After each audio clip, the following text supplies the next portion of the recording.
Ah, do please excuse me.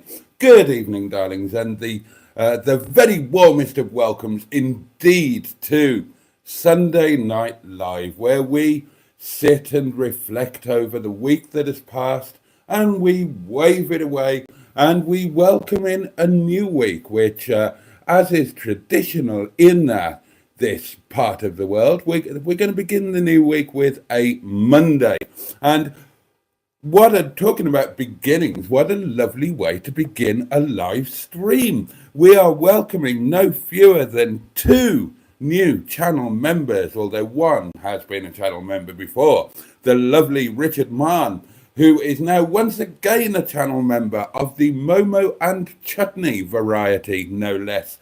And we also welcome Matthew Phillips to channel membership. He's on the old poppadoms and pickles. having a nibble. Thank you both very much indeed for your support. I really, really appreciate it. And I'm delighted to be here with all of you. I'm particularly delighted to be here with all of you tonight. Oddly enough, I've got no idea why, it's the COVID thing. After 2 nights of feeling progressively better, tonight it's been a bit of a step back and I'm feeling worse again. The symptoms have kind of come back, and I've been fever. I've had quite a bit of fever tonight. One moment I'm sweating cobs, as they say. Next moment I'm shivering and shaking, and I'm more coughy again, and I'm headachy, and I'm nose blowingy, and I'm a bit croaky. But that is not going to dull my spirits, because it's been a fabulous day, it's been a fabulous week, and I'm just all excited about next week. But I'm most excited about sharing this next hour with you, darlings, my beautiful, wonderful inner scrotum. And you know how much I love you. You know I want to tickle each and every one of you until you wet yourselves. And that feeling is particularly prevalent in me tonight. I'm like Mark on motoring, the urge to tickle you. Just be glad that you're not sitting here, darlings. If you were sitting there, you would be being tickled at this exact moment in time. Now then, last night, darlings, last night, I let the comments get away from me, and tonight I'm determined not to do that. Tonight I'm determined to be professional and on the ball and keep up with those comments of yours. But first, I wonder what that was. Never mind.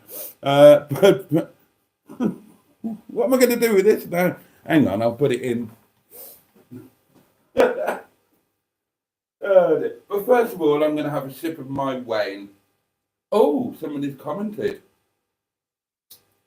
Good video, Boaty. Oh, thank you very much. Thank you, Jimmy.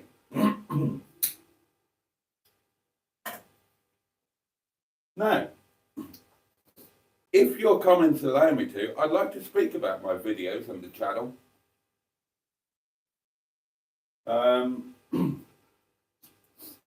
For a little while, and how it's been going since the old remonetization. But I tell you what, rather than me talking about it, let's combine the old comment. Let me ask you, how do you think the channel has been going since the remonetization? And do you think that any of the little tweaks in titles, thumbnails, content, whatever, do you think any of them have been in any way worthwhile? Do you like them? Do you? And and what other tweaks or changes would you like to see in future? And I'll add my own thought on it as well. Sorry, I've just got to blow my nose again. I don't want to do it directly at you. It doesn't seem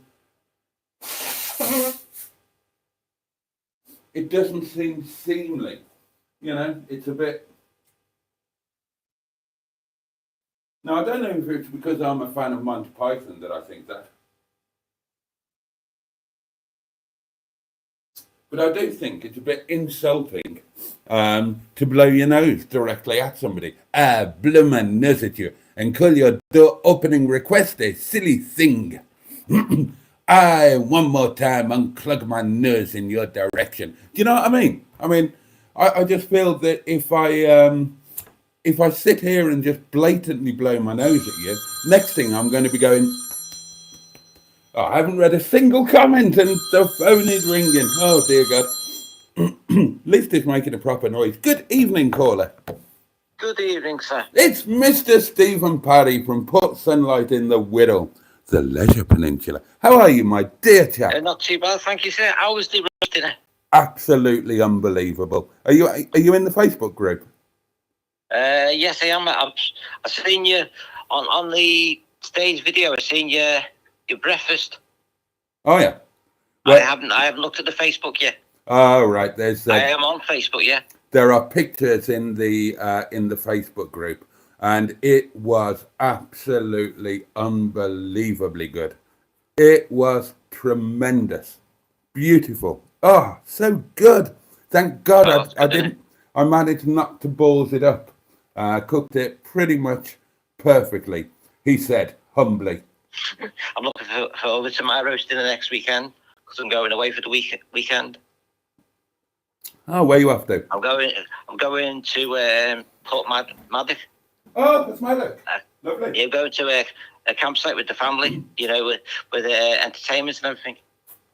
And then we're having our roast dinner on Sunday. Marvellous. Bum, bum, bum. Hello, campers. Oh, you'll enjoy that. Maybe a laugh. Yeah, I'm looking forward to my dinner next Sunday as well, because I've got more of that beef. Oh, that's good. Hopefully, I might be able to get roast beef myself if they got it in. I'll have a bit roast beef or roast lamb. Oh, God. I had, for those who are not in the Facebook group and haven't seen, Sean bought me this beautiful piece of Daleford Farm pasture-fed, organic, top-sided beef. And I cooked it in a classic roast, cooked it rare, classic roast potatoes, parboiled, and then roasted in the beef juice. Oh, that's doing its trick. I had beautiful fresh green beans, Yorkshire pudding, a lovely beef gravy made in the roasting tray. Oh, excuse me. So it picked up all the bits and pieces. Sorry, I told you the whole lurgy thing has come back. I'm falling apart, and it was absolutely gorgeous. And there's loads and loads left, and I will be portioning it and freezing it, and I'm going to be enjoying it for several Sundays to come. Oh, that's good news, sir. Brilliant, yeah. Oh. Have you put your money in the money box today? No, I haven't. I'll be honest, I haven't. I will do it now. Did you do it yesterday as well? Yes. Yes, I definitely did it yesterday. Oh, now then. I'll rattle this for you, but there's not many coins in there. There's only 2 coins in there because I needed a float for work. So I took, and I'll prove it, I took £5 coins out and put a £5 note in. So that's the way to do it, though, because then then it's easier for you. Yeah. So all of the money is in there. It should be £1 every night. It just doesn't sound like it because there's now a note in there as well. That's what you want to do every week. There's my £1. That's what you want to do every week, like change the money. You know what I mean? That's not a bad idea, actually. There's my beautiful little box, and in it pops. Pop that back on the telephone table.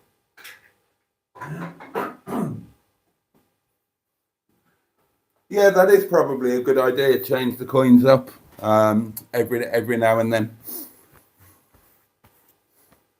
It'd be easier for yourself as well because it won't be as heavy. Yeah, that's true. And then when you come to using it, you'll have notes there as well, so it'll be easier for you. True. Yeah. True. I'll have to figure out what it's going to be for, because unless it has a particular purpose, then the first time I'm skint and can't put the heating on, I'll just use that, and I don't want to do that. I want to properly save it. Maybe. Yes, but it could come in handy if your car breaks down or something. You need to buy something. Yeah, but or pay towards it. Yeah, but that's boring. I want it to be for a treat. Maybe it could be for trying to get to Malta for my birthday. Haven't It been could pay for your lady in the night. I'm too tight. I'm too tight for pay for that. I'd rather book a cheap travel lodge and try and find a Liverpudlian. The money you got in there now, you might pay for a bit of titty anyway. Not much. There's only £7, well, £8 in there now. I had to last week. I was watching a video, and the fella was in Germany. It was at Wanker Island. Oh, good God! And he said in Germany, it's not now as Wanker. It's as a W. The W is supposed to be a V. That's right, the Wanker. So VW in German is pronounced VW. Yeah. So yeah, it's W's are hard and V's are soft, somewhat bizarrely. Well, there you go. That's the Germans for you. So are you going to the Yard of Dreams, seeing the old captain tomorrow? No, not tomorrow. Okay, Not tomorrow. We had arranged for Mustard to come here tomorrow, and we were going to go and have an adventure, but now he's not coming. So, and neither is he going to be at the yard. So I need to find something to do to amuse myself tomorrow. Do you reckon you might go for a run in your car or something? I might go and have lunch at the Height of Abraham, to be honest, get the value out of my annual pass. Yeah, because doesn't it shut for the season, didn't you say? Next month, I think, yeah. Yeah, you might as well, mightn't you? Yeah, might as well. Because then you'll have the school holidays again. Yeah. That'll be the last one, I take it. Weather forecast before it shuts. The weather forecast looks all right tomorrow, so that might be quite a nice thing to do. Make a little film out of it. Makes it in mind if you're not feeling well as well. My idea for the film is that you guys know all this year I've been promising myself a hot dog, and it's never happened. The last chance where I thought would definitely happen was at Great Yarmouth, and I haven't had a hot dog all year. And they do a hot dog up in the cafe on the Heights, so that might be the thing. Hot dog with a view. Boaty hits the Heights or something like that. It? Yeah. I have a hot dog in Costco only because it's cheap. Only for £1.50, you get a hot dog and a drink. Oh, that's not bad. That's why I have a hot dog. Not that it tastes the best, just that it's cheap. Yeah, well, I mean, what you really want with a hot dog is plenty of fried onions and mustard. Yeah. Anyway, sir, got something to say. I think your videos have got better since you changed the things. Did you say about that? Ah, do you? That's interesting. Yeah. That's interesting. Anything in particular, or just the generally? Just generally. Okay, thank you. Thank you. Even you said the other week your views are better. Yeah. The views have definitely had a little uplift.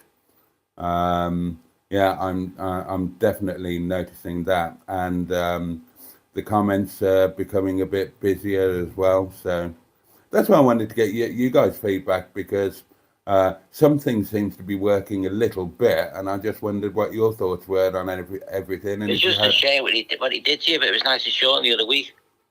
It's a shame, what? Just a shame he never gave you money back you were owed. Ah, yeah, that's before what's name, but that's all sorted because Sean helped you out for that. Indeed, it isn't wrong. It is wrong. It is wrong, but yeah, what can you do? At least this month you should hopefully get something. Yeah, hopefully. That's what you want. It's because you're working for it, you want to get it. Yeah, but the thing you've got to remember is that I was remonetized on the 28th, and the month obviously ends on the 31st, which is only 3 days, and you have to have a minimum of 60 quid before they'll pay you out. If not, it just rolls over to the next month. Did there's nothing worse when you start a new job and you got to work for a month and you've got no money. Yeah. You're begging and borrowing off people. Yeah. And then by the Yeah. time you get your first money, you've hardly got anything. Yeah, but Or you'd have someone saying, "Oh, I'll just give it so much." So it takes you nearly a year to pay them back, or 6 months. yeah.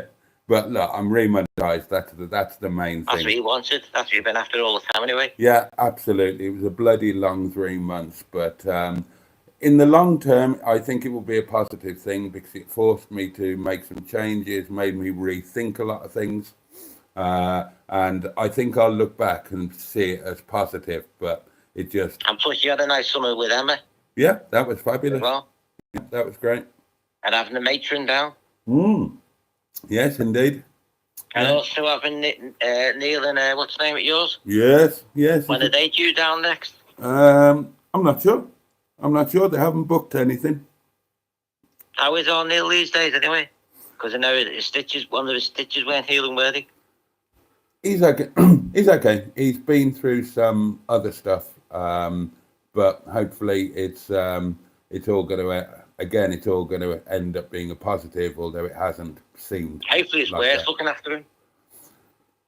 Yeah, I do. Hopefully. Hope you do, like. Yeah. Let's hope so. Let's hope so. Because you know we tell people to choose colours when you're sick. Yeah. Yeah. The company. Okay, no problem, sir. I'll speak to you later. Have a good evening, sir. All right, buddy. You take You care. are a wanker. Good night, sir. Good night. The lovely Mr. Stephen Paddy there. Right, so who have we got? Lord Papa Lip is with us and says, come by our Boaty, come by our to you too. Jimmy Quinn is here, good evening, Boaty and all. Peter P, good evening, Honourable Boaty and Pufflings. Good evening to you, Peter P. Richard Mann and Matthew Phillips are here, of course, and look at memberships, which makes them wonderful people, and I thank them very much. In fact, I thank them from the heart of my bottom. The lovely Simone is here, hooked on classics. Matron is here. Evening all, says Matron. Hope everyone's well. I myself am suffering an allergic reaction to an insect bite and have been achy and out of sorts since last night. I'm okay though, nothing dangerous, just annoying. And Matron welcomes Richard and Matthew to channel membership. The M11 is here. Good evening, Polkid, Trudinus, Pufflings, and brilliant Boaty. Food news. Amazing noodles. I shoot you a photo, Mr. B. Any snaps? Not with me. I had my beautiful beef, as anybody in the Facebook group would have seen. Let's have a look at these noodles. Oh, they do look good, actually. They do look good. I can see, they've got a really nice... Did you make those? Those look really good. Really good. Well done.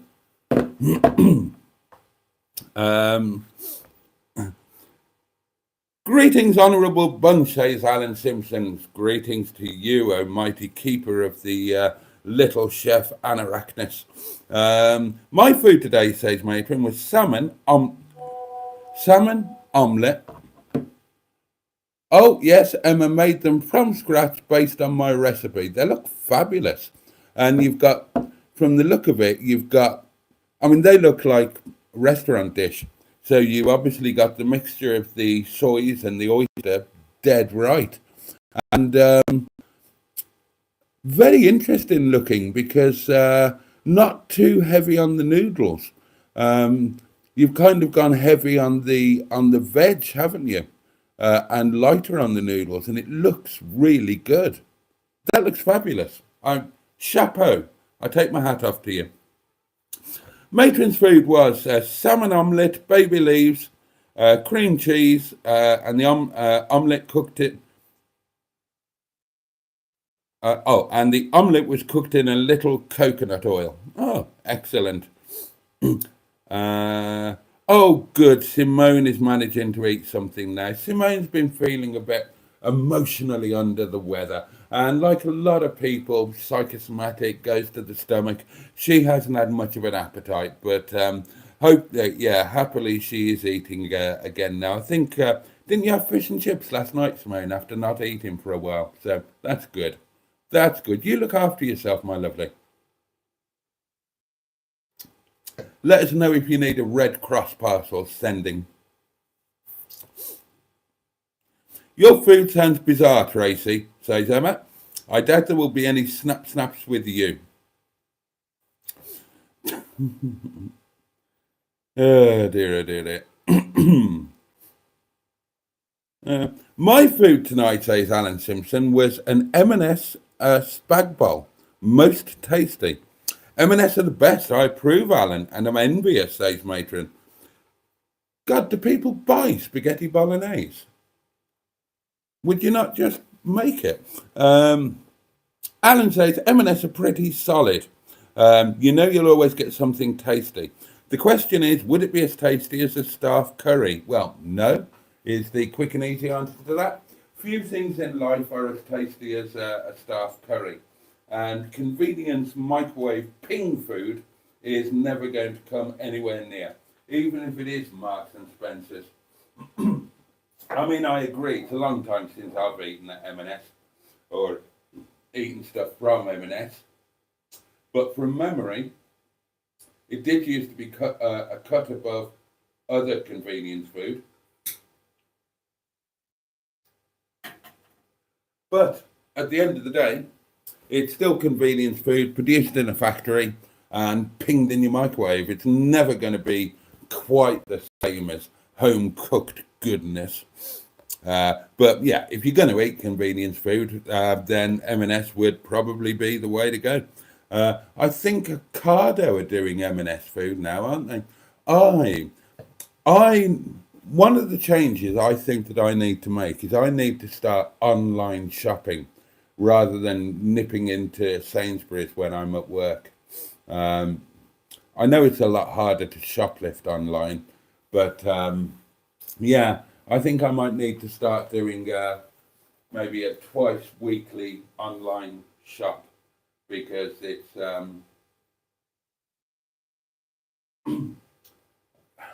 I don't enjoy running in and out of Sainsbury's really quickly in the middle of a shift, and I forget things that I want and I miss out on offers.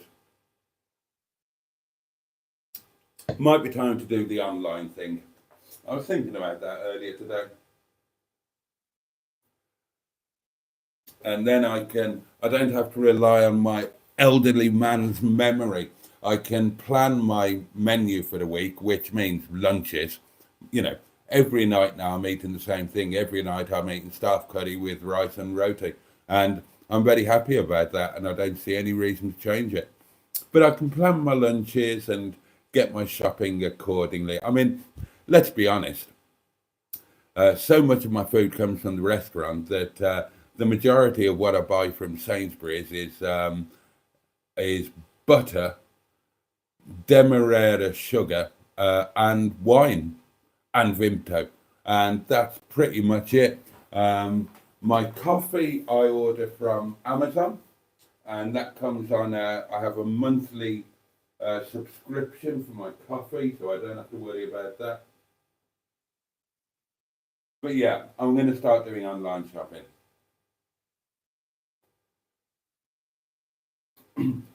A lot more convenient, a lot more logistic, and you can even end up saving money because you don't buy anything you don't need. Not that I do buy anything I don't need. That's just a general thing. That doesn't apply to me. I hardly buy anything. But anyway, there we are. Good God, I've caught up to the point where the live stream actually kind of started, I think, or when I joined it. Anyway, God, so all of that happened before I even got home. You lot are busy, aren't you? You lot get busy on the old live streams, proper early doors. One of these days, I'm going to go back to what I did a couple of times before. And I'm going to set up a live stream before I go to work and just leave it running so you guys can nip in and have a chat whenever you fancy it. And then I'll start another one when I actually get home. I might monetize it as well. You can tune in, watch an advert, fuck off. Dear. Peter P had. Oh no, I always enjoy hearing Peter P's food. This is a man who eats well. He had chicken and champignon mushrooms with basmati rice today. What are champignon mushrooms? I wonder, because champignon just means mushroom in French. So I'm wondering what. So that's mushrooms, or French mushrooms, English mushrooms. I'm a little confused by that. Or is there a variety of mushrooms specifically named after the French word for mushrooms? Maybe there is. I don't like mushrooms. I won't eat them. I don't want to be anywhere near the slippery bastards with their nasty taste and horrible texture. So I know very little about their names. Boaty declaring his ignorance. Diddly do. Diddly do. Oh, Mark Passad is with us. Good evening, Boaty, matron, and good evening, chat. The lovely Sarah Parsons is here. Marvellous. Hi, Sarah. Peter P says somewhat cheekily, any more news on the Kung Fu fighting? I don't know why I've had that on my mind for the last couple of days. I think it's made it into at least one video and one live stream. Everybody want Kung Fu fight tea. Ho! Ha! Just kick it fast like light tea. Ho! Ha! I don't know. Oh dear. Simone says, don't forget to kick the like button in the teeth, and I would be very grateful if you did exactly that. In honour of Boaty's vocal abilities, in a Neil Diamond tribute act, says Alan, oh, this is a good one. What does everyone think is the greatest Neil Diamond song? Oh, this is going to be interesting. And Alan says, I'm going for Cracklin' Rosie, a song that's actually written about a bottle of cheap wine. On certain if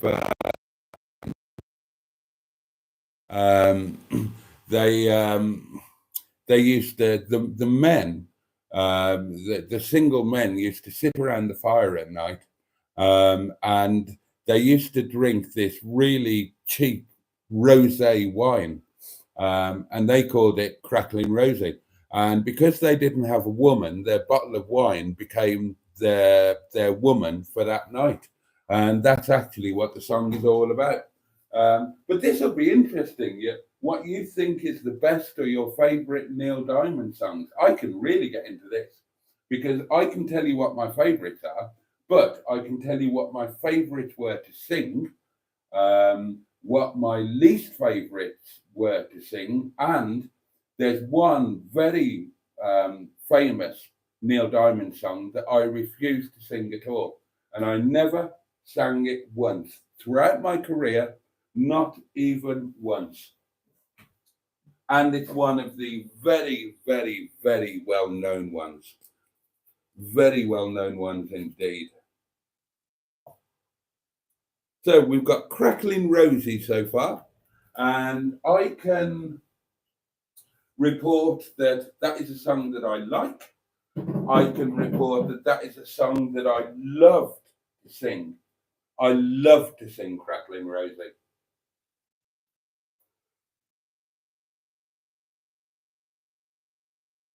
And I can even tell you where in the set it came.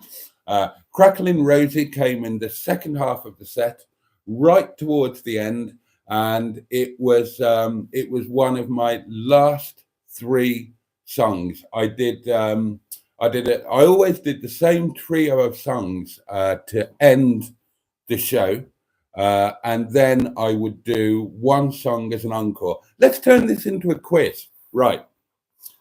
Alan Simpson, you get a point because you've gone for Crackling Rosie. What were the other two songs that I used to finish my show with? And for 10 points, nobody will get this. Nobody will get this. Ironically, it was played on Radio 2 today. Haven't heard it for years.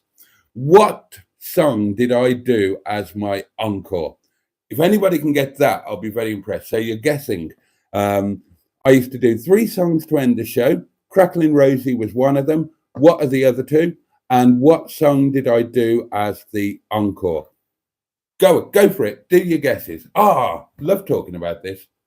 I had such a great time with my singing and with the corporate entertainment side of things and all of that. Literally took me around the world. Had a great time, earned some nice money. Had a lot of laughs, a lot of amazing memories, and I love being reminded of it.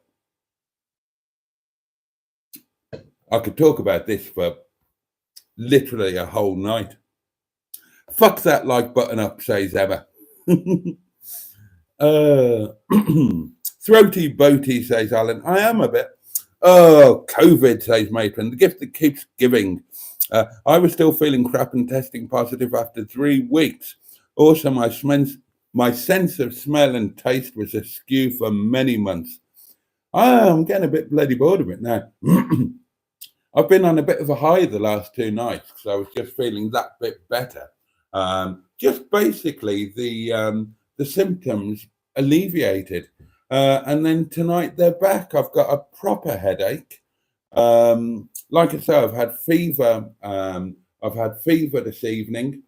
I was okay during the day. As I have been before. It tends to come on at night, maybe because I'm tired or something. But the last 2 nights I've been fine. Tonight, yeah, not so much. And I've really struggled tonight, to be honest with you. I really did struggle at work. Wasn't feeling it at all. Dizzy.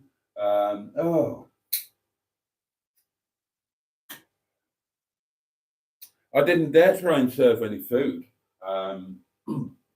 because it was almost like vertigo. At times when I was feverish, then I'd suddenly feel the need to hold on to the bar or something like that because I felt like I could topple over. Horrible feeling, not pleasant at all. A bit like being drunk, but in a really, really bad way. But I'm not grumbling. Earlier on in the day, I had that amazing lunch. I haven't had a lunch as good as that for a long time. That beef was unbelievably good. So I don't care what happened tonight. I had that lunch. Oh, and I'm going to put the rest of that beef to good use. As I say, I'm going to portion freeze it. I'm going to do, cheeky thing, Tuesday lunch. I'm going to keep some of the beef for Tuesday lunch.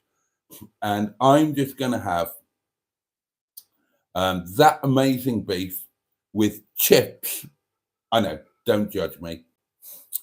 Fried onion. And I'm going to make a really boozy, spicy 3 peppercorn sauce au poivre. And I'm going to have that as a sinful treat. The rest of the beef will go into the freezer and it will be my Sunday lunch going forward. And God, I've missed beef. I've really missed beef. Always been the best thing about a Sunday for me. Beef, Yorkshire pudding, horseradish. I don't like a massively complex plate. I know when a lot of people do Sunday dinners, it'll be piled up like that and they'll have 15 million vegetables and all of that. My ideal Sunday dinner, Sunday roast, is rare roast beef, roast potatoes, not a massive number. I had 2 today. Green beans, Yorkshire pudding, horseradish, and a really good jus or gravy. And again, for those who don't know, a gravy is a thickened sauce, and a jus, J-U-S, a jus is a reduced sauce. So a jus, because it's reduced, the flavors become the flavors are like really hyped up. It's like they're on steroids. They become a lot. Oh, you can if you can make a jus, then it's a beautiful, beautiful thing. Anyway, back to you lot. Where did we get to? Oh, we got to Matron talking about COVID, didn't we? Everybody's saying hello to Mr. Stephen Parry, who rang in. That's kind of a staple of the show now, isn't it? Hi, Boaty, says Chaz Brown. Chaz Brown is with us. Did I say hello to Mark Prasad? I think I did. Get yourself to the doc for a checkup. It could be monkeypox. Lol, says Chaz.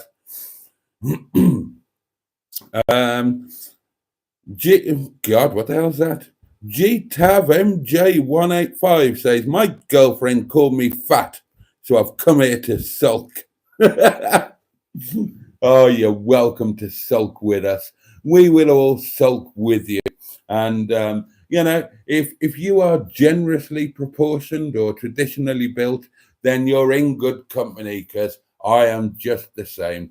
Built for comfort, not for speed. Andrew Buttigieg is here. A very good evening, Boaty, and then go through and names everybody else. And a very good evening to you, Andrew. We hope that you are well. The thumbnails are excellent, says Peter P. Thank you. Thank you. I've been putting a load of effort into them. I'm genuinely not seeking praise here, and I'm not asking you to say, oh yeah, it's all brilliant. Genuinely, I'm starting to see a little bit of movement in various terms, in terms of the viewing numbers, so on and so on and so on. And I'm genuinely trying to make some differences, to do things differently. Thumbnails are one thing that I've been putting a bit of effort into. So I'm seeking genuine feedback. If you think something is great, yeah, by all means say so, but it's not about an ego fluff. I'm genuinely trying to get feedback so that between us we can figure out what's working, what's not working, what needs attention, and how to go forward. Because I would love to build this.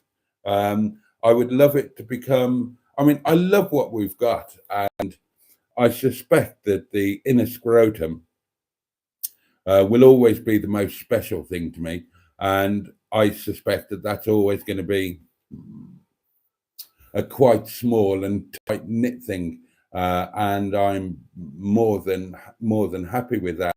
But as a more general community, I would love for that to grow a little bit.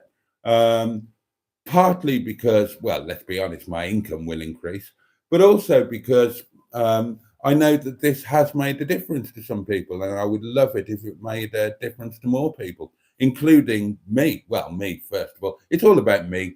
You should call me Mimi, not Boaty. It's me. It's all about me.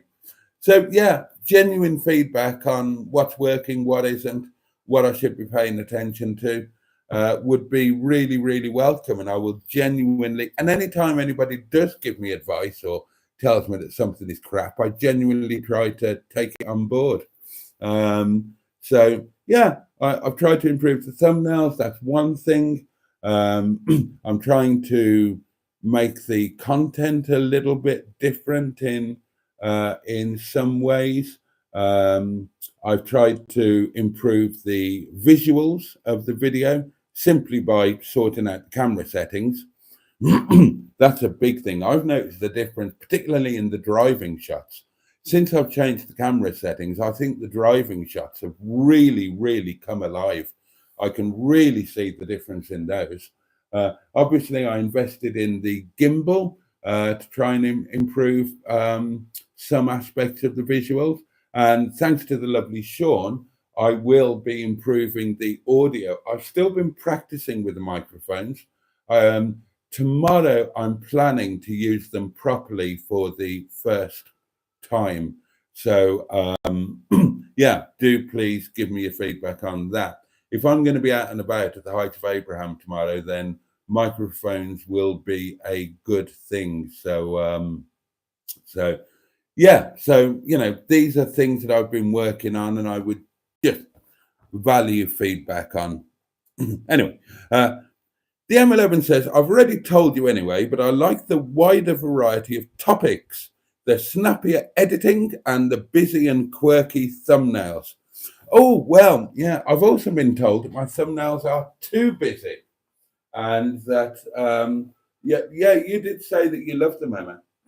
Bless you.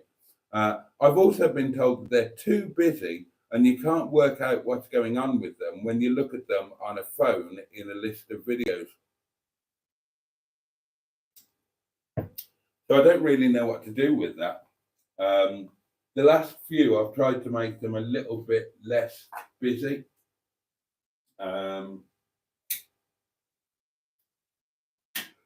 Not quite so many elements. I mean, as you probably noticed, I never used to be on the thumbnails myself.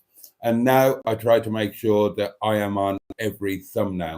So it's, it's like, oh God, wanky term. It's like the brand. You see the thumbnail, there's a constant, there's me. I'm also doing, I wanted a tagline.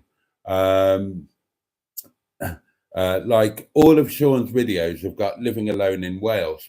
And I wanted something like that, both for the thumbnail and in the video title. So there's a continuity between the videos that the algorithm would pick up on. So if somebody watches one video with living alone in Wales, the algorithm is more likely to show them another of those same videos. Do you know what I mean? And I played about with things and I came up with Solo Life in the Peak, which wasn't as good, but, better than nothing, I thought. I didn't want to use Living Alone in the Peak because I thought it's just a direct rip-off of what Sean uses. And I didn't want to be seen as being derivative, and I didn't want to annoy Sean by fairly overtly copying him. And we were having a chat the one day, and he said, are you not using Living Alone in the Peak because I use it and because you think I might be annoyed or whatever? And I said, yeah, I tried to reword it. He said, just use it. Nobody's going to search for Solo Life. Chances of anybody searching for that, pretty much zero. But people will and do search for Living Alone. So just use that, go with it. He said, it doesn't matter that I use it. You're not going to affect my channel. And, so he said to go ahead. So I am. And I think it makes a difference. So every thumbnail has now got that little logo tucked away in a corner with the Living Alone in the Peak. And I love that picture of me. It's quite an old picture. It's probably about 4 or 5 years old. And that was on a day out with Boo and Little Miss. It wasn't staged or anything like that. It's not even my picture. It's Boo's picture. And that was taken at Monsall Head. And we'd been to the pub at Monsall Head and we'd had lunch with and we were just going on a bit of a walk, and it was a lovely day, and we'd had a lovely lunch, and I was with my 2 lovely girls, and I was just feeling great. And I just went cantering down a field because I was full of the joys of life. I was wearing my straw Boaty hat, and I just went like that. And Boo took a photograph of it, and I really love that photo. And I think it works really well with Living Alone in the Peak because living alone can have quite a negative connotation, I think. But if you align it with a really joyful photo of me on my own in the Peak District, I think that works really well. So I was really pleased to come up with that. I think it works well on the thumbnail, and I think the Living Alone in the Peak works well in the titles. So there you go. That's another thing that I've changed on advice, not my own idea. Not my own idea at all, but I think it's a good one. Anyway, time's all marching on again, isn't it? So let's get back to the comments. Gosh, 45 of you in the chat. That's wonderful. Matron says, your channel was climbing with your hard work during the hiatus. And since remonetization, the changes seem to be helping even more. I like that you have finally, in capital letters, gone down the more personal route. Says Emma, and I think that the fact that you show yourself on camera more is good. Oh yes, says Matron, the editing is much better now. I like the little cut-ins of different scenes, changes of scenery, interrupting yourself, etc. And Emma says, and I like that the long drawn out washing up scenes are now accompanied by chatter. Yeah. Peter P says, a follow-up to the classic of brick called Wilfred, and you'll leave Hubnut for dust. Oh God, a brick called Wilfred. I've never forgotten about that, and I've never forgotten about the excitement when for an hour it went a little bit viral. And as I say, the video that I did the other day, a pot plant called Morris, that was a deliberate tribute to a brick called Wilfred. I do think that putting in the odd non sequitur in the title can work as well, especially if it's allied to the living alone in the peak thing. So that the constant is there. You know it's one of my videos just from the title, or you will do when you get used to it being there. That's the idea. But I quite like the idea of a non sequitur. Like I loved the title on the thumbnail today, a goodly dollop. I love that. I love that. That wasn't planned. I came out with it on the video when I was bravely trying HP sauce with baked beans on the same plate. And I just came out with a goodly dollop. And I thought, oh, I love that. I love that. That should go into the title of the video, and it should go on the thumbnail. And it did. I love that phrase, a goodly dollop. I mean, that's like totally me. I like putting a little bit of me into the title and the thumbing and all of that.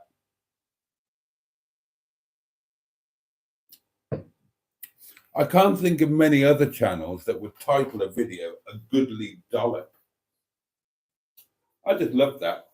But if you just put out a video called a goodly dollop or a goodly dollop of HP sauce or whatever, it wouldn't make much sense. But if you've got that constancy of living alone in the peak, then maybe you can get away with doing a few non sequiturs like that. Oh, before I forget, a massive shout out to my colleague Amrit, who may possibly, he said he was going to, be watching this while having a little drinky on the night before his day off. He said he'll watch it, but he won't comment. He's too shy to comment. Hopefully he will do one day. But if you're watching this, mate, then thank you for watching. Enjoy your drink or drinks, and enjoy your day off tomorrow. And I will see you on Tuesday night. There we go. Oh yeah, and the editing, I have been making more of an effort with the editing as well, and obviously I'm using the new edit suite now, which I'm still learning, but I am really getting my head around now. I've been learning how to make stuff animated, and how to break everything down so that you've got like instead of having one thing on the timeline, you break it down into all of the constituent elements. So you've got 7 elements on the timeline. And by tweaking each one individually and adding effects or transitions, then you can effectively animate the whole thing. Where you'll have seen that is at the beginning of the videos when a typewriter bar comes up at the bottom with like Windy Bottom Peak District National Park. If you think back to videos a few weeks ago, that was just a thing and it was there. It might have faded in and faded out, but it was just there. If you look at it more recently over the last week or so, you'll see that it's always animated and it'll shoot in or shoot out. Just a little thing, but it shows a bit of skill. it makes it appear more interesting, I think. So yeah, little things like that that I've been learning and trying to incorporate. I'm genuinely am trying here, darlings. I know you wouldn't think so. Live streams are different. Live streams are filmed in low resolution, and I just sit and talk crap and get drunk at you for an hour or two. But in terms of the videos, I really have been trying. Oh, Neil is with us. Ah, splendid. Oh, the new daily reminder says, Andrew, £1 in the box. I like that feature. I love that feature.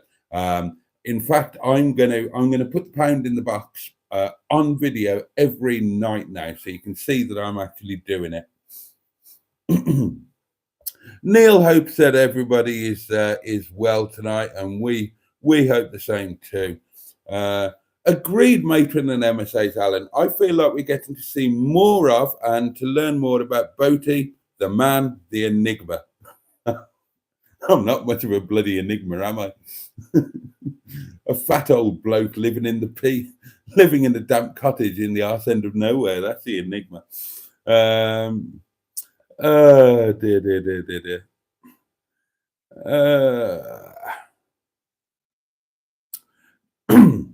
Neil's just catching up with everybody.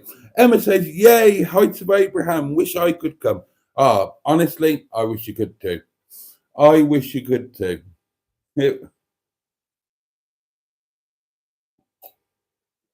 But we've got plans. Things will happen. I feel a bit lurgish myself, says Simone. Matron says, that's a shame about Mustard having to cancel. Hope you boys can do it next week instead. Hopefully. We'll see. I'm okay now, says Neil. I'm all healed up and looking to be starting my new role as... Oh, I wondered if you were going to mention that. I couldn't say anything. It's not my business to say anything when Mr. Paddy was on the phone. I know what's been going on with Neil, but it's not my business to tell all of you lot. Anything I know, he's told me personally, so it's down to Neil to let you know, and it looks like he's going to. So he's all healed up and looking to be starting my new role as workshop controller and technician at a garage in the next few weeks. I'm having a bit of me time as I've had a ball ache with the AA. Yeah, you have, mate. Emma's back to her noodles. Yeah, I thought it's probably healthier to go lighter on the noodles and heavier on the veg. Some chicken in there too. I used a little less Chu-Chow chili oil and got it spot on for my taste. Brilliant. Well done, you. Well, it looked fabulous. And that's what it's all about. That's why you cook at home rather than making convenience food or getting a takeaway. You save money. You can make it healthy, and you can tailor it exactly to your own tastes. It's win-win-win. Andrew says, congrats on the new role, Neil. Matron's ordering people to go to her channel and subscribe. Thanks, Andrew, says Neil. It's been a bit of a rocky road with everything falling off me, but it's the way the world works. Neil's been shat on from a great height, and hopefully things are going to be much better going forward. Matron is now instructing you all to subscribe to Emma's channel. They are community channels, so why not? And anybody else in chat who's got a channel, subscribe to them too. I saw a brilliant video from our Barry. He's not here tonight, I don't think. But Tractor, I loved that. I was at work when I watched it, and it just made me laugh out loud. I must go back and leave a like and a comment. I don't have a car, says Tracy P. So it's a lot easier than messing around, though I'll get a few bits in between shops. Oh, talking about the online shopping. Yes, indeed. Simone says, I still shop in the supermarket. I don't have any points cards as they track what you buy. Why on earth would you worry about that, Simone? Why on earth would you worry about that? I love points cards, and I get loads of really good offers, and I save loads of money. And why would I give a Bernard buttock as to whether they know what I'm buying or not? They know what I'm buying anyway. They've got CCTV on the tills these days. I don't get it. That's one of the things I don't get. Oh yeah, don't use those cards. They can track what. So what? So what? What do you think they're going to do with that information? I mean, they might sell it to somebody, I suppose, but you know, I I don't feel any need to keep what I purchase from a supermarket as a secret. I mean, if you're really going to worry about that sort of thing, then when you're going around the supermarket in your trolley, you should cover everything up with a sheet in case somebody's spying on you and looking at what you bought. Absolute flim flam. Total piffle waffle.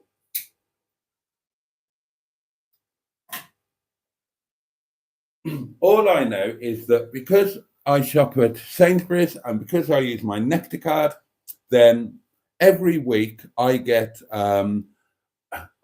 discounted prices and or extra Nectar points, which means money coming back to me, money off my shopping, on the things that I buy most often.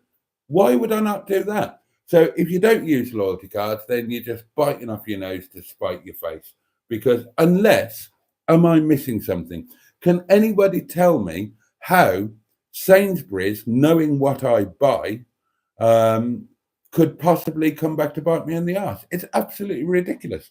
Think back to the old days when you used to shop on the high street with your local shops. Think Arkwright in open all hours. What do you do? What do people do then, these flat earth conspiracy theorists? Do you go into the shop and say, hello, Mr. Arkwright, I would like to buy something, but I'm not going to tell you what I want to buy because I don't want you knowing what I'm buying. How's that going to work? How's that going to work? It doesn't make any sense whatsoever. Oh, God. I don't mind them tracking what I buy, says Emma, because then they tailor the special offers to the things I buy regularly. Exactly. 40 watching and 21 likes, says Tracy P. Don't forget to like. Oh, and mushrooms are lovely. No, they're not. Simone is right. She says mushrooms are disgusting. Sarah Parsons says, I love mushrooms. Dear. I liked at the start, says Andrew. And champignon mushrooms are a small button type on pizza. Oh, there you are. Love on the Rock, says Jimmy Quinn. Oh, right. Is that your favourite Neil Diamond song? I forgot we did that Neil Diamond thing. Love on the Rocks. Yeah, not one of my great favourites. I did used to sing it, though, because people expected it. That wasn't the song that I refused to sing. Oh, let's add that to the quiz. So, extra quiz question. What was the Neil Diamond song that I refused to sing?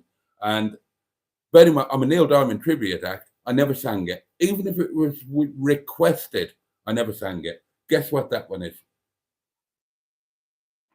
And remind me that before the end of the live stream, I need to give you all the answers. And the end of the live stream is coming up, darling. It's 5 to midnight. I'm probably all behind on the comments again, aren't I? Oh, dear, oh, dear, oh, dear. I was told I was allergic to mushrooms as a child, says Emma. So I didn't eat them for many years until I ate them accidentally, and then I became addicted. No idea, says Simone. I don't listen to Neil Diamond. Love on the Rock, says Emma. Matron agrees. Big memories for me. Matron says Forever in Blue Jeans is a good one. It is indeed. I never knew that about Crackling Rosie. Love the trivia. Oh, I know a lot of Neil Diamond trivia, obviously, because being a tribute act, you need to chat about stuff in between the songs as well. And I loved giving the audience an insight into the background of the songs. Love on the Rocks, says Sarah. God, everybody loves Love on the Rocks. Oh, wouldn't be in my top 30. Wouldn't be my top 30, but as I say, I used to sing it. It was in every show because it is absolutely expected, as is being seen now by all of you guys.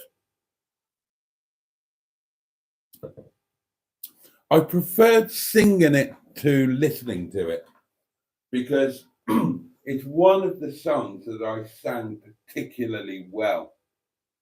I just didn't enjoy it much as a song, but I enjoyed singing it because I know that I sang it well.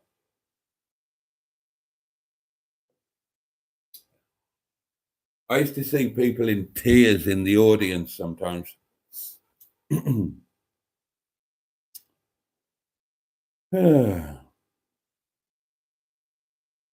Love on the Rock, says Tracy B. I bet Sweet Caroline is the one you didn't sing. You're wrong. Sweet Caroline was in every show.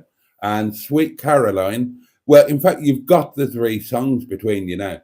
The three songs that I used to finish off with were Crackling Rosie, Forever in Blue Jeans, and then the show finished with Sweet Caroline. Of course it did. And if I've sang that song once, I've sung it 52 million billion times. So those were the three songs that I ended the show with. Every show, always the same. That was my kind of big three, the massive crowd pleasers. So what you've got to guess now are what song did I refuse to sing? And what song did I sing for my encore when I came back on stage? Hopefully after a standing ovation. I'd love to see if anybody gets this. Go on, have a guess. Have a guess. I love the song. I love the song I did as an encore. So, but yeah, those were the big three to end the show. Crackling Rosie, Forever in Blue Jeans, or as my father always thought it was called, the Reverend Blue Jeans. And of course, Sweet Caroline. Sweet Caroline was always the big crowd pleaser. The audience would always go with it. They'd sing along, they'd do that. That's why it works so well in the boxing events now and all of that. It was the obvious song to finish on.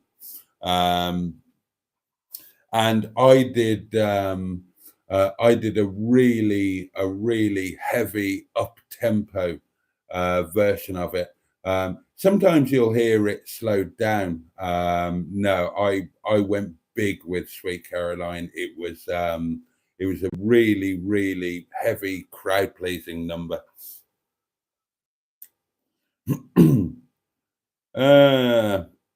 Neil Diamond songs are great for a road trip sing along with chums, says Alan. Emma says, I have a feeling Boaty has previously said he never sang Love on the Rocks.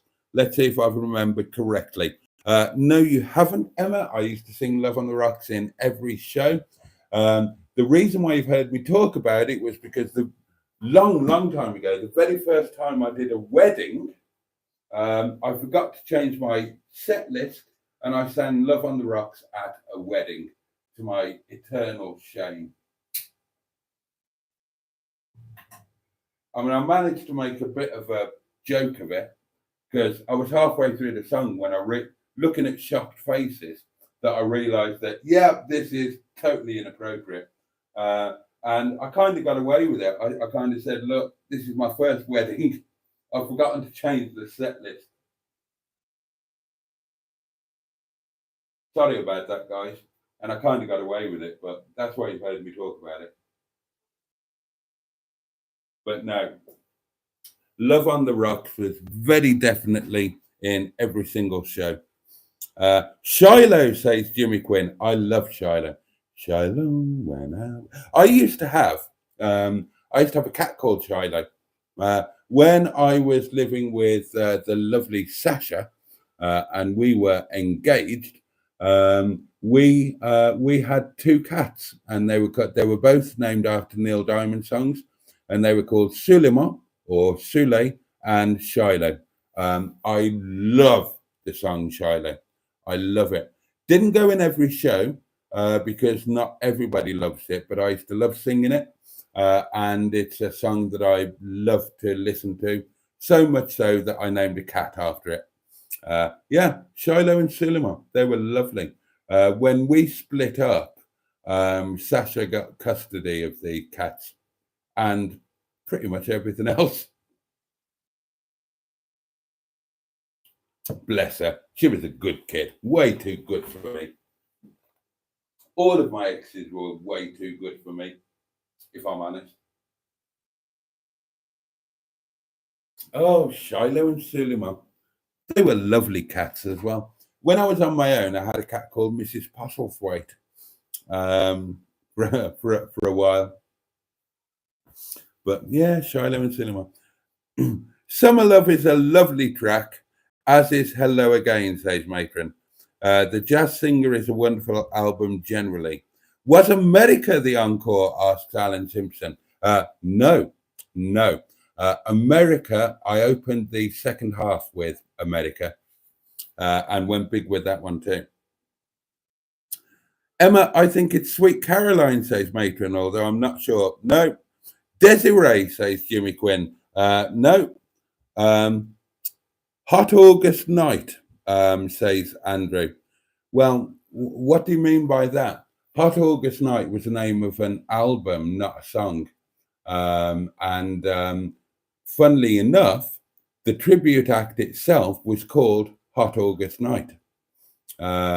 So, yeah, not exactly sure what you mean by that, but yeah, the show was called Hot August Night.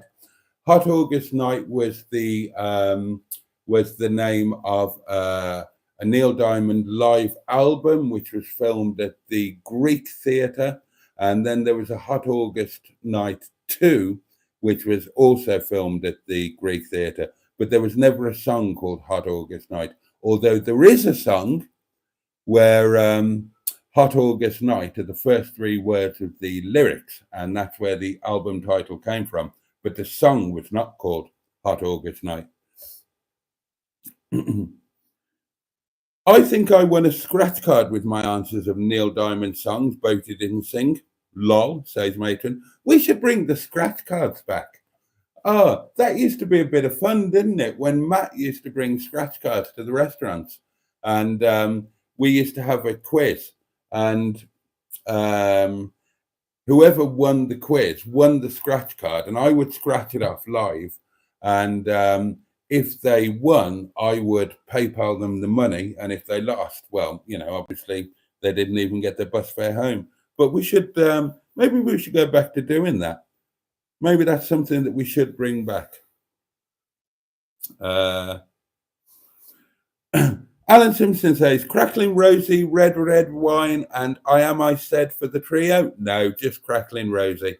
But I did Red Wine wasn't in every show, but it was certainly in some. And I love the song, but it has to be a real slowed down ballad version, not the silly takeoff of the UB40 version. I sang it as it was originally written and originally recorded. And I Am I Said was it was one of my very, very favorite songs to sing. That was in every show, I Am I Said. I loved I Am I Said. And it was one of the songs that I sang for me. I never sang that for the audience. I always sang that for me. And you could tell because when I sang I Am I Said, then the microphone would be on the mic stand and my eyes would be closed. And that meant that I was singing it for me and not for anybody else. Other songs, I'd be out with the radio mic. I'd be out front of the stage. I'd be moving around. I might even be among the audience.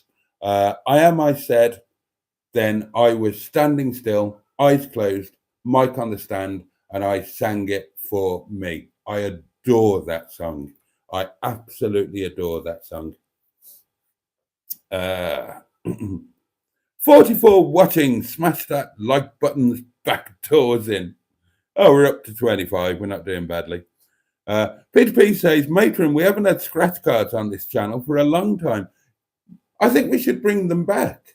That's they used to be really good fun, I think, and I think we should bring them back. So Tuesday night, I will go out and I will buy some £1 scratch cards. And we will bring that element of the live streams back. Used to be good fun. So yeah, let's do that again.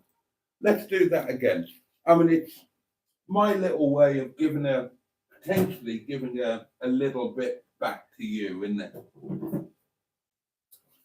I think initially the idea was that I would post the scratch cards out to you and you would scratch them yourselves.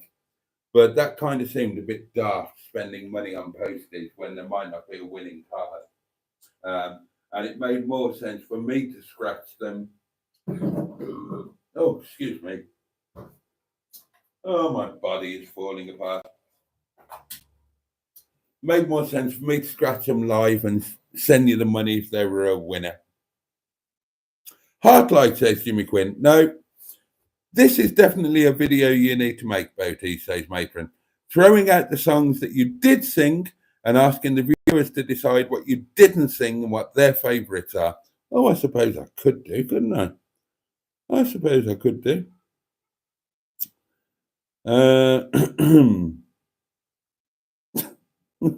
Dear. Oh, God. Right, Neil Diamond guesses from GTAV MJ185. Done Too Soon. I love that. I absolutely love that song. If I Don't See You Again and Love on the Rocks. What a track. Everybody loves Love on the Rocks, don't they? Done Too Soon. I love that.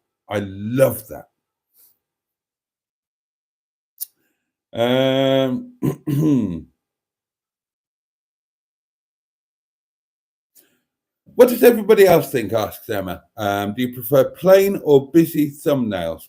I find busy thumbnails have me wanting to click to find out what's going on. And I like to put myself on all my thumbnails. I noticed that. It's a good idea. Andrew says, I misread that as busty thumbnail. I prefer busy ones, says Matron, but they have to be eye-catching good ones, using the colours and visuals that my eye likes. I read that it's a good idea to put the niche on the video title and in the description and in the tags. My niche is lifestyle, which is a very popular niche, so I'm adding that everywhere now. Oh dear. Your Christmas poem video is very funny, says Tracy P. Thank you, my lovely. I'm going to bring that back this Christmas and I'm going to do an updated version of it. I love the Christmas poem. Sir Goodly Dollop. Boaty, your Goodly Dollop was massive. Surprised you could taste anything except your dollop. It wasn't massive.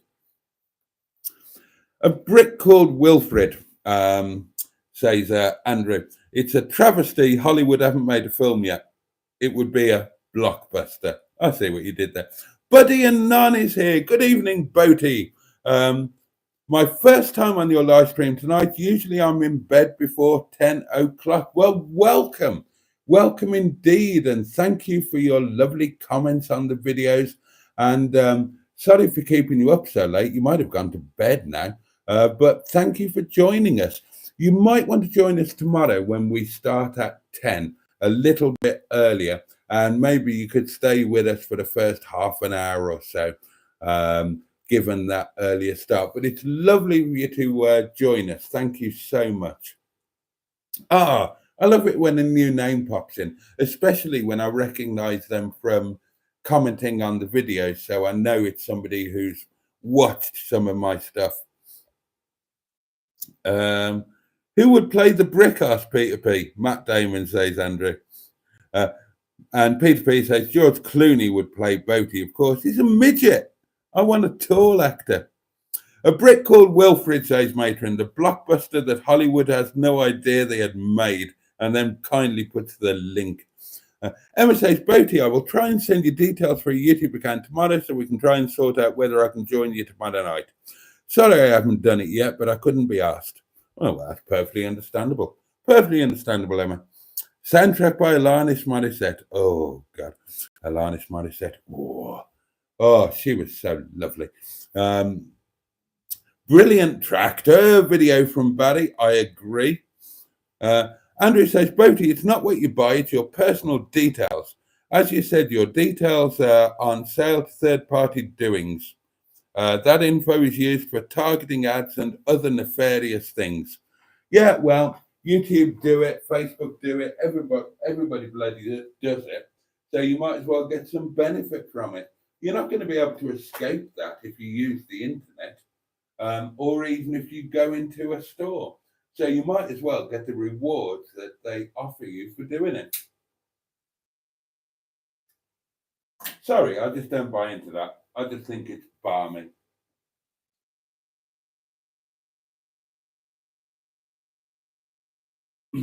Maybe I'm being naive, but yeah, I just think it's balmy.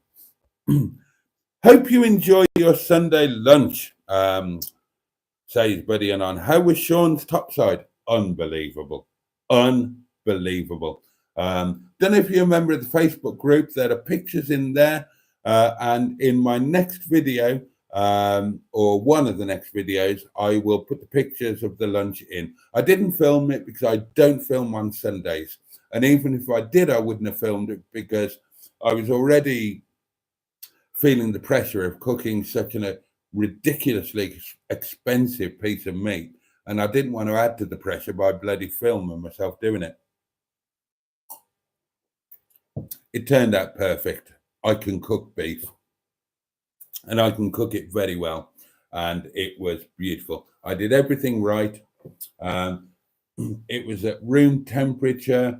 It had a massage. It was seasoned, and it was incredibly well rested. I rested it for as long as I cooked it, which is the rule with beef. If you didn't know, you must rest your beef for the same length of time that you cooked it. Otherwise, it will bleed, and you don't want that because then it will become dry.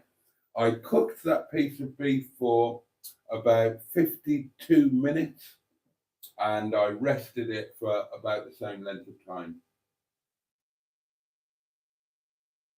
And if you're wondering about timings, then my advice to you would be ignore them, forget it.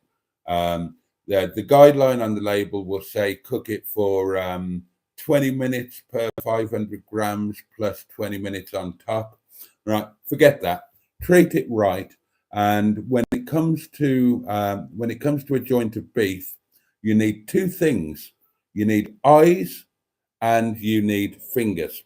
Now, I assume that you want your beef to be rare or medium rare. If you don't want your beef rare or medium rare, don't buy and cook beef. Because if you cook it any more than that, you're ruining it. And you might as well buy bloody chicken and save yourself a few bob. But when it comes to when the joint is ready, I've told you all this a million times before. You can see with your eyes, the moment you get a pinprick of blood coming to the surface of the meat, that's ready to go. And you can do it by touch. I'll show you yet again. Take your hand, right, press that just there. If the beef feels like that, it's rare. Touch your first finger, touch it again. If the beef feels like that, medium rare, medium well, fucked up, throw it away. And there you go. That's how you deal with beef. Every single joint is individual. It's different, and the only way that you can properly judge it is by feel and sight. I guarantee you, if you go by the labels, the instructions on the label, you're going to end up overcooking that piece of beef and ruining it, unless it's a really cheap cut of beef. somebody mentioned this in comments. Oh, when I get beef, I do it in the slow cooker, pour a can of Guinness over it, bang some vegetables in, Bob's your uncle, Fanny's your aunt. And if you've got a really cheap cut of beef that's going to be like brisket or something, and it's going to be tough as old beef, then yeah, slow cooking beef is brilliant for a really cheap cut. So yeah, make a sauce or throw a can of Guinness over it, whatever you want to do, and effectively slow poach it in the moisture. And even the cheapest, toughest cut of beef will end up being moist and incredibly flavoursome and tasty. But with a magnificent piece of ultimate beef like this, it's got to be roasted, and it's got to be roasted right. And as I say, that's your test for doing it. But then the important thing is, people say, oh, I could never have it rare or medium rare. I don't like blood on my plate. There shouldn't be blood on the plate. There would only be blood there because it's not been rested.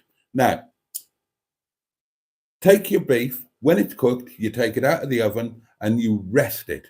You leave it somewhere warm, not hot, warm, and you leave it there for the same amount of time that you cooked it for. And only after that do you carve it. Otherwise, it will bleed, and that will leave the meat dry. If you rest it properly, I promise you, you won't get any blood on your plate. And I rested my beef properly, and it was absolutely bloody amazing. And I can't wait for Tuesday to get my gob around some more of it. And I'm looking forward to the next Sundays. And I'm going to try and make my thumbnails even better so that I can afford beef for every Sunday. Not a really posh one like that one, but just, Saints Bob's do a little oh, somebody's asked to join the Facebook group. Let's let them in. Maybe it's somebody on this live stream here.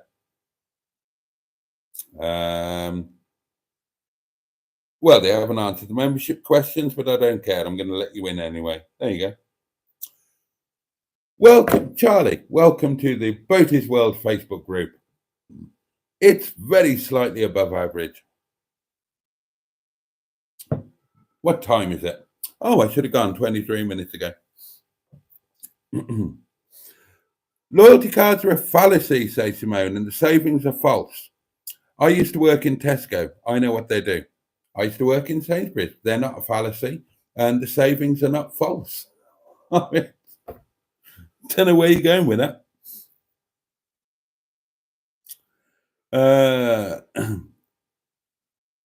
I just see my loyalty card providing big reductions on my regular products, making them far cheaper than elsewhere. I can't see how that equals false savings. I agree. And Emma's also having a laugh at the Reverend Blue Jeans. Emma says to me, they hike the price to make people think they are saving with a very clever ploy, fake discount. Well, if they hike the price for everybody. And if you get a discount, you're still getting it cheaper than everybody else. So how is that fake? It doesn't make sense. Doesn't make sense.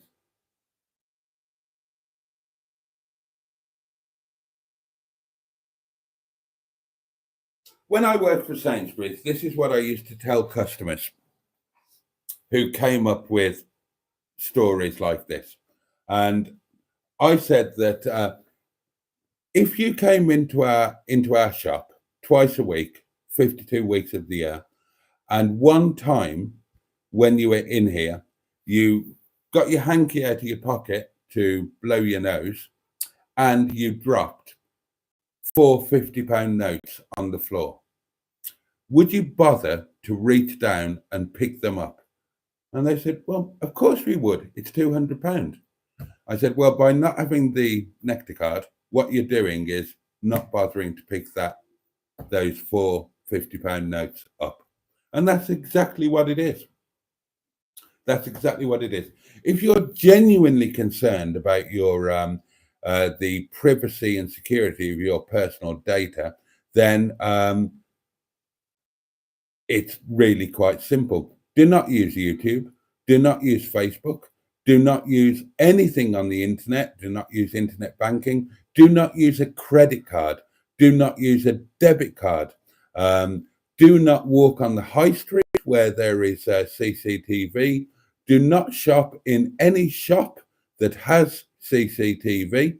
All of your shopping must only be done in a small, pokey high street shop where there is no CCTV and you must pay with cash. And if that's how you want to live, good luck to you. And if you think that you're safer and more secure as a result, fine, go for it. I just think you're a bit silly. But I might be wrong. Maybe it's me who's a bit silly.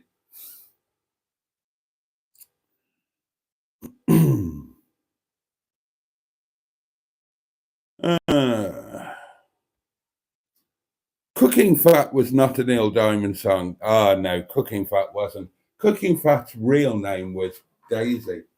Bless her. Oh, she met a sad end, didn't she? Funnily enough, I was thinking about her tonight.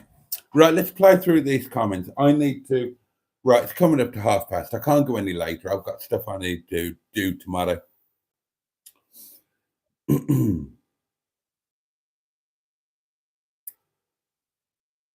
Oh, right. People are arguing about the loyalty cards now. Diddly-do. My mistake, hot August night, says Andrew. And the person I let into Boaty's world has now commented on a post. Brilliant. They're going to be active. That's marvellous. My mistake, hot August night. I thought it was a song title. I'm not a big Mr. Diamond follower. God. Boaty, if you're buying scratch cards and if it's £10 or over, it should be 50-50 with me. No, I wouldn't do that. I wouldn't do that. Join our Facebook group, says Matron, and puts the link. That is really helpful. Thank you. And somebody has followed it. Do that, everyone that you're in, Matron. That'd be really good. I'd love to get more. Wise words about beef, says Buddy Anon. I shall pop over to your Facebook channel to see the pics. Boaty's beef sounds delicious, says Emma. Emma.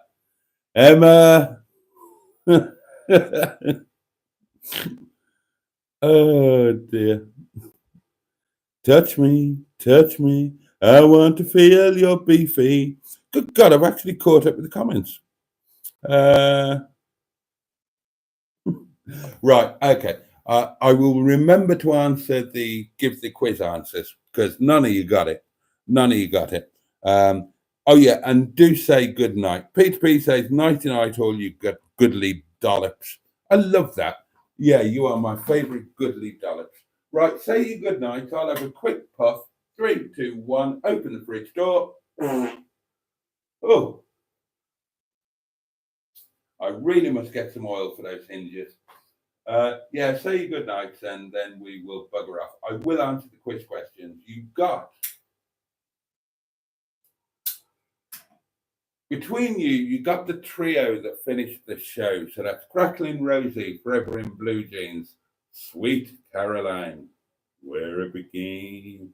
I can't begin to know, but then I knew it's growing strong. Wasn't spring. Spring became the summer. Did believe you'd come along. Hands, touching hands. I don't care much for Sweet Caroline as a song, to be honest with you. And Sweet Caroline was written in 6 minutes flat on an aeroplane when he had nothing better to do. And it's a bit of a nothing song, but it works really well. And it was a great finish to the show because, you've just got everybody going with you. It's a big old crowd pleaser. You can do the hands and all the hands go out and the audience do the what, all of that. It just works really, really well, or it worked really, really well. I don't do it anymore, darlings. Sometimes I wish I did. It would take me. I mean, I don't suppose I'd ever get my voice back. If you don't know, your voice is like a muscle. Now, I can sing. I've always been able to sing. I was a voice soprano before my voice broke. When my voice broke, I thought I'd lost my voice. And when, through a weird set of circumstances, I wanted a voice back, I had to work at it. It took me about 18 months to get my voice to a professional vocalist standard.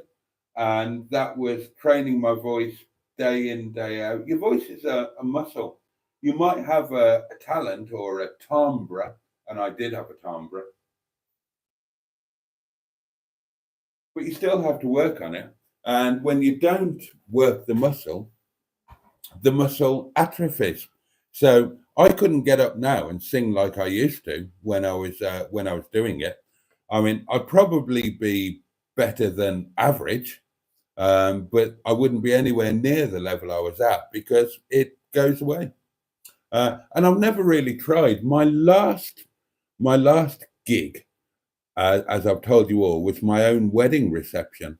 And I've told you all a million times. I did the first dance with a head mic, and we danced together, and I sang into the artist formerly known as Mrs. Boaty's logo, which she loved, by the way.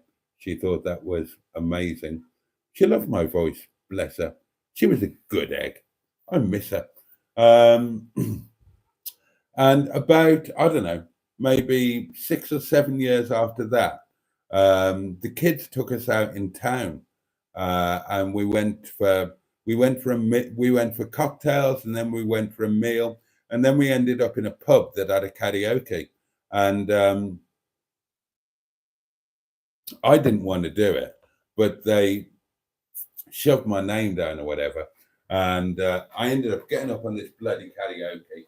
A bit of wine inside me, and I did a diamond number, and the guy said, "Do you know any more?" And I said, "Well, yeah, I know all of them. I was a professional Neil Diamond tribute for a lot of years." He said, "Oh, do a couple more for us." So I ended up doing 3 songs, and the place went absolutely mad, and I was kind of mobbed afterwards. But and they thought it was amazing, but I was actually embarrassed by it because my voice was nowhere near it where it used to be. But anyway, are you all saying good night? Boaty's voice is now impotent. Oh, the phone is very bright. I apologize for that. This is my filming phone. This is my iPhone 13. So I've got it set so it doesn't automatically turn off. I have to do it manually because when I'm filming, it needs to be, I can't be asked to have to do that and the face recognition thing when I want to start filming. So it's set to never turn off. Anyway, there we are. There we are. Right, so I'll answer the quiz questions and then I will go. The song that I never, ever, ever, ever sang and hate. Apologies to all of you who love it. Somebody mentioned it. Hello again. Never sang it. Don't like it. Can't be doing with it. I was never going to do it, and I never did. No matter how many times it was requested, never did it. Hello again. And my encore. You would never have got this in a million years. It was on Radio 2 today on the, whatever the show's called. What's his name? Sounds of the 70s, whatever his name is. He played it today. First time I've heard it since I sang it myself. You'll never get this. Oh, and another quiz question. What song did I open the show with I forgot to ask you that one. But go on, I'll smoke my fag and I'll give you 2 minutes to have some final guesses at the song that I opened the show with and the song that I closed the show with. And I guarantee you, none of you will get either of them. Go on, you've got 2 minutes. It's 35 minutes past midnight. You've got until 38 minutes past. So it's just gone on to 36. No, it wasn't My Way.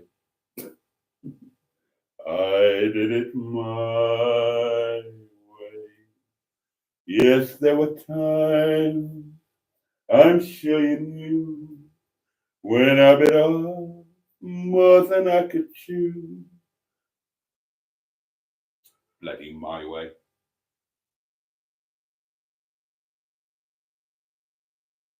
Any more guesses? Oh no, nobody's guessing. Nobody cares. Go on, you can have another minute. And then we'll say goodnight. I thought somebody might have had a guess. They are a bit out there.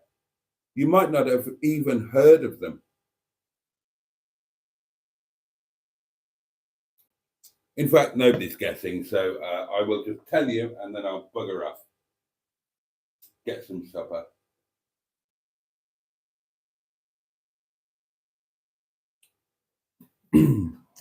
Oh, you're all Googling. Oh, okay. Go on then, Google away. I will give you the full time. I'll give you until 38 minutes past midnight. Go on, I'd love somebody to get it. So we're looking for the song I opened the show with, Neil Diamond tribute show called Hot August Night. Oh, and if you didn't know, my stage name, in case you want to Google that as well, Jason Dufaux. And if you speak French, you will understand the joke there. No, it wasn't Itsy Bitsy Teeny Weeny Yellow Polka Dot Bikini. God almighty, Timmy Malik covered that. God above. Right, you've got until 38 minutes past midnight.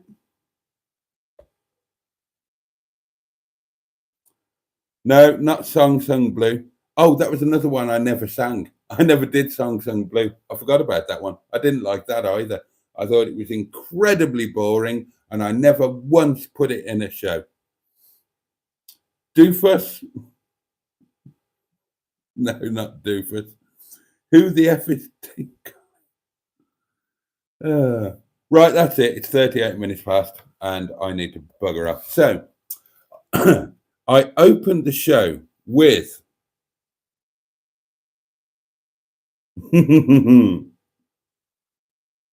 oh, girl, etc., says Matron. Right, you mean girl, you'll be a woman soon. You're close.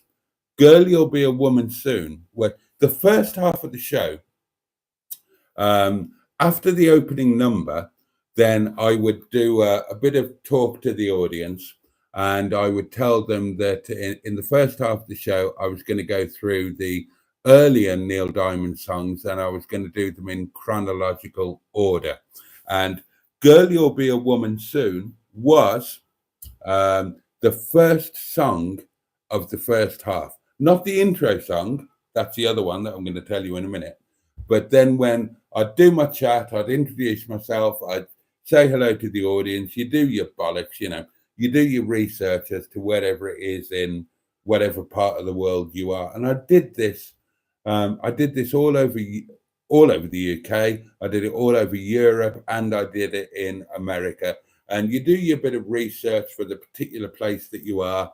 And you put some references in, normally the local sports teams or stuff like that. And you kick the shit out of some other local town that you know that the people here don't like, all of that bollocks. And then you launch into the first half of your set. And yeah, Girl, You'll Be a Woman Soon. That was the first song. So you were close. Solitary Man, no, but again, that was in the first few. I'm a Believer, never did it. Last train to Clarksville. Fucking hell. Right, I'm a Believer is a Neil Diamond song. Last Train to Clarksville wasn't. Solitary Man, I love that. And that went in there. And I might have just told you a lie. I can't remember the order. It's been a while. Solitary Man and Girl, You'll Be a Woman Soon were either 1 and 2 or 2 and 1. And I honestly can't remember. That's the Monkeys song, Tracy. Yeah, it is, but it was written by Neil Diamond. Right, I'm just going to tell you so I can bugger off. Okay, so the song that I opened the show with was Crunchy Granola Sweet. There was a prologue before that. In fact, if you listen to the Hot August Night album, then I had a version of the prologue, and then that launched into Crunchy Granola Sweet. Then I did the blah blah blah with the audience, and then it was into Solitary Man and Girl, You'll Be a Woman Soon. And the song that I did for my encore, and it was always the same one. God, I love this. Brother Love's Traveling Salvation Show. The perfect encore. Look it up on YouTube. Right, that is it, darlings. That is it. Oh, sorry, Clarksville. I apologize. All right, darlings. Right. Thank you so much for your company tonight. 3, 2, 1. Open the fridge door. It's been an absolute joy. Oh, you're welcome, matron.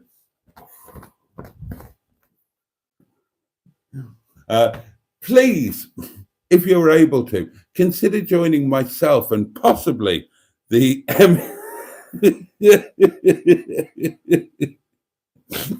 consider joining me.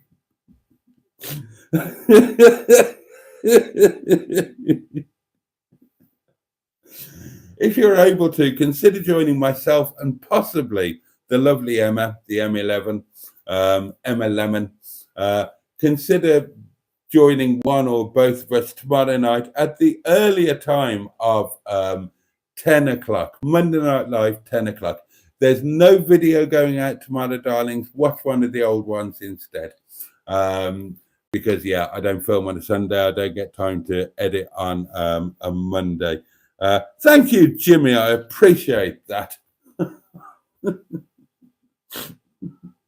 So, yeah. So, all that remains is to wish you all a safe and peaceful night. Wish you all an amazing day ahead.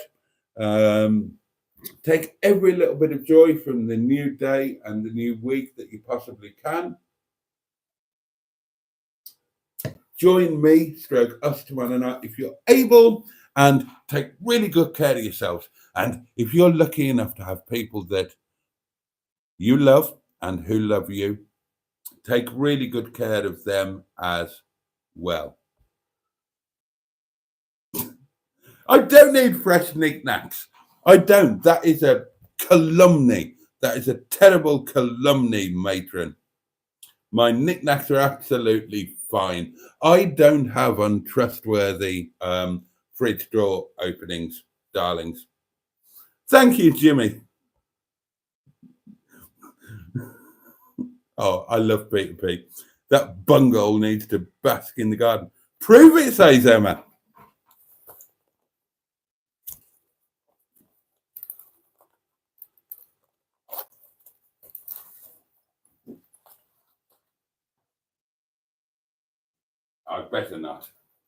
I'd better not. Well, I tell you what, right, I can't show you because YouTube will do something awful to me, but I can do this. Hand.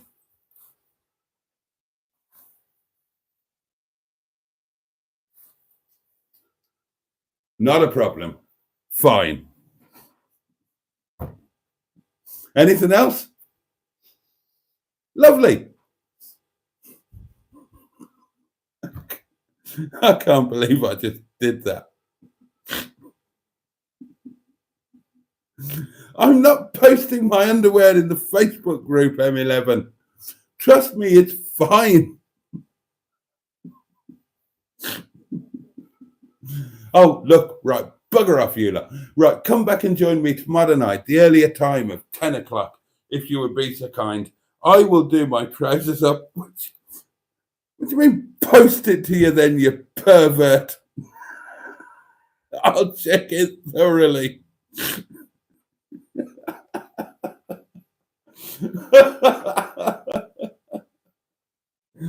Oh, God above.